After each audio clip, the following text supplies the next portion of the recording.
Before we get into binary, we have to understand what a number system is. And let's start with the number system that I hope you all are familiar with. This number system has digits 0, 1, 2, 3, 4, 5, 6, 7, 8, and 9. And these digits represent various consecutive quantities. There's a problem with the setup here though. What if we want to represent a quantity greater than 9? The obvious solution here is to simply add a more significant digit and continue counting from there.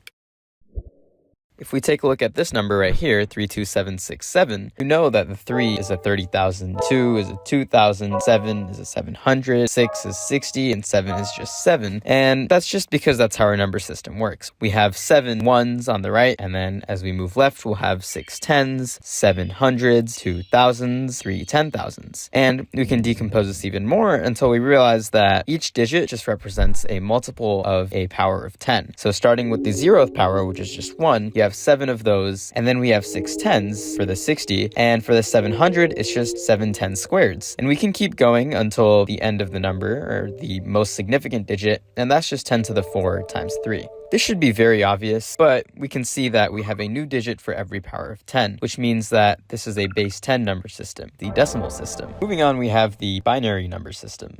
Binary is a base 2 system, meaning that we have 2 types of symbols. So if we were to count in binary, we'd start with 0, then 1, and we're already out of digits because we only have 0 and 1. So let's go ahead and add another digit. Now we have something that looks like 10, but this is actually just 2 because we've added a digit, and since this is base 2, this second digit here represents 2 to the 1. So let's continue counting. We add 1 over here, and then look, we're already out of digits again. So let's add a third digit. This will represent 2 squared. So this is 4 right here, and if we add 1 more, we'll have 5. We'd add another one, 6. Let's add 1 more, 7, and we're out of digits again. So let's go ahead and add 1 more digit, and we're at 8, and we can continue counting from here. That gives us 9, 10, this is 11, 12, and we can just keep going as long as you want to count. You can keep on going forever. And remember, just like how we had with the decimal system, each digit is a power of 2. So you start from the right with 2 to the 0, and as you go to the left, you keep adding 1 power of 2 for each digit.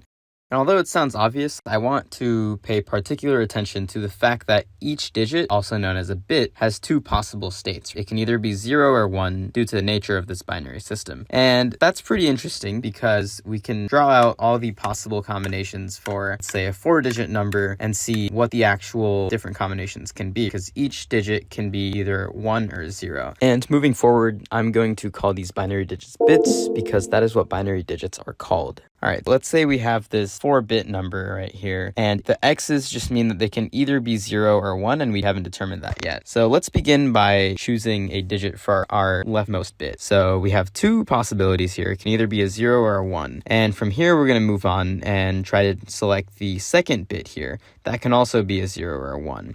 And for the 3rd bit and the 4th bit, and you can see because of all these different combinations, we have 16 possible bit combinations for 0 and 1. And you should notice, hopefully, this is just a simple probability tree, and we have 16 possibilities because we have 4 bits. So because we have 4 bits, the possible combinations we have is 2 to the 4. And hopefully a little bit of logic should lead your way to figuring out that if you have n bits in a number, you should have 2 to the n possible combinations of 1s and 0s.